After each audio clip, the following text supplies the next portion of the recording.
When we first opened the farm, nobody really knew that we were going to open a farm, and we opened the gate and hoped that people would come.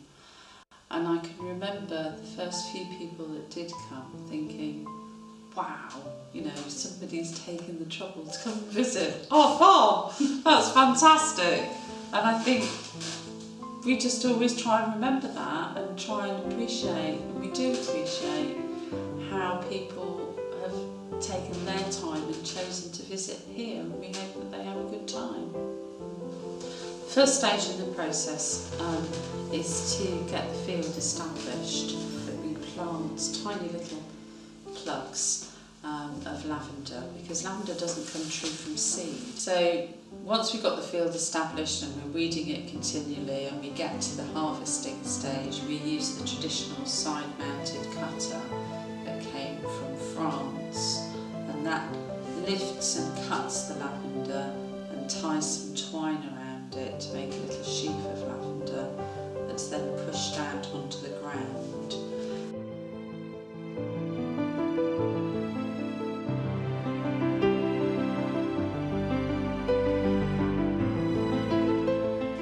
Harvest helpers come and help us pick up the bundles and put them in large wooden potato boxes.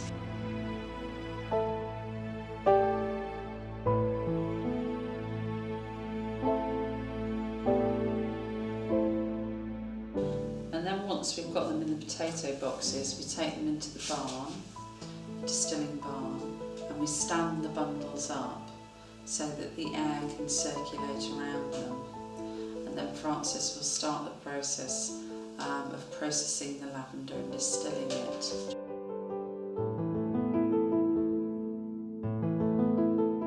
Okay, so we have a stainless steel still which has a capacity of about 1,000 litres, which means that you can fit about 100 harvest bundles in the tank. Once the lid is clamped on, put some water in the bottom, and then there's a stainless steel sieve which holds the lavender above the water, and we heat it from underneath with gas. So as the heat gets into the water gets hotter and it begins to boil and it creates steam, and it's the steam that rises up through the lavender that captures the essential oil. The essential oil is in the flowers.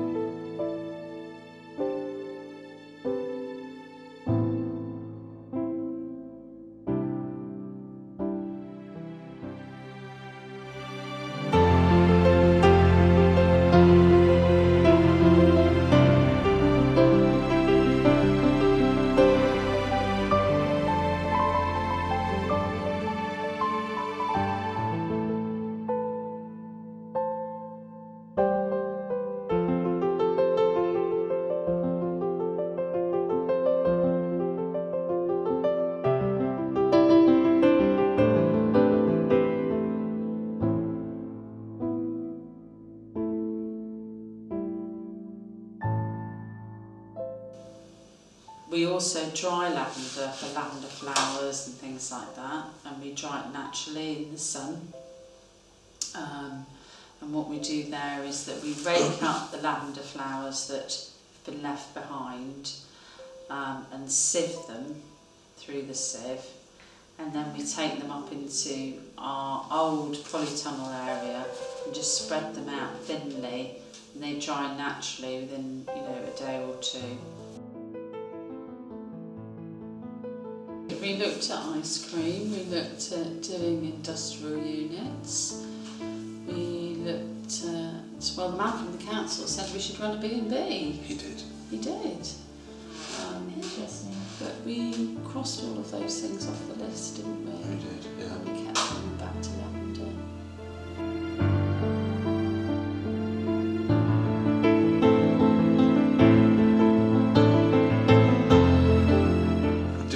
Time to ourselves? Yes, I think we do. No, I don't think we do. No, we don't. With cows, you have milking cows, I had to be here 7 days a week and they had to be milked. With the lavender, it's more seasonal for us, but if there's something you don't want to do in the afternoon, you don't have to do it, apart from keeping the customers happy. I mean, we have had to learn lots of different things and learn to do new things, but it's fun, you know, it's always good to do different things.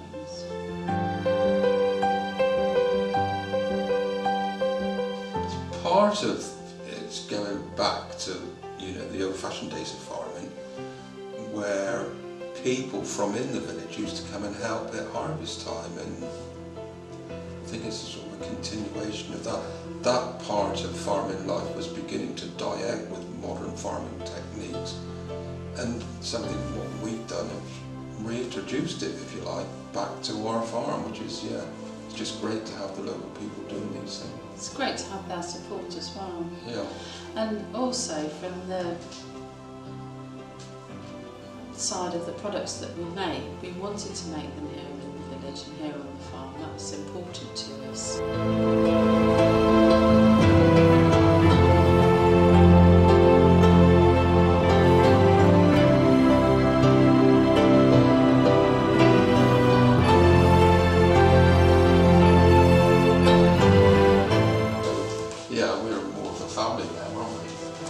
Yeah, and certainly it's nice on Christmas Day, isn't it? You don't have Christmas Day is Christmas Day, and you don't have to go out and do the milking. No. So that's great. But equally, as Francis says, lots of the time the children are helping anyway on the farm. Do you ever miss the old days? Do you miss the cows and the dairy farming days? Not when it's raining, no. No. Obviously, yeah, miss their presence of being around, but the work involved and you know, the money that there was in them. No, I don't miss it, no.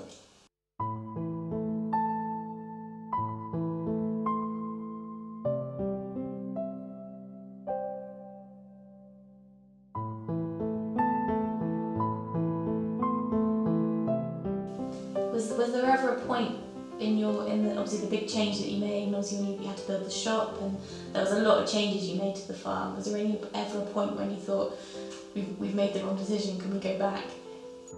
No, there would no. It's that positive side that we had to make this thing work.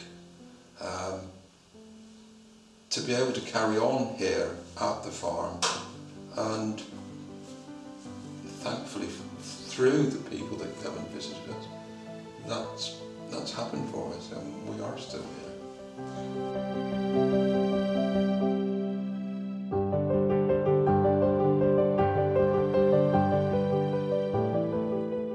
We don't want to lose that magical feeling of what people get when they come here, and there's a likelihood that if you did grow too big, that's going to happen, and that's I don't think we'd ever do that, do we? Because we're a small family farm, and the reason we started Somerset Lavender was so that we could stay. Certainly the first time you ran the still, you said we had the best night's sleep ever, didn't you?